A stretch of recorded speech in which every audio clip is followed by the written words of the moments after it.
মাম্মা প্রতিটা নেশাই শরীরের জন্য ক্ষতিকর।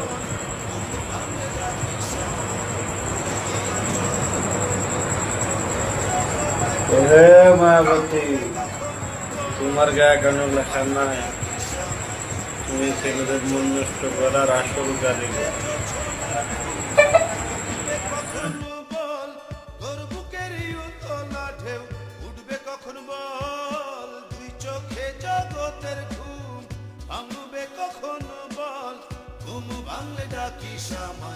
উড়িয়ে আচল তোর দুই চোখে জগতের ঘুম ভাঙবে কখন বল ঘুম ভাঙলে ডাকিস আমায় উড়িয়ে আচল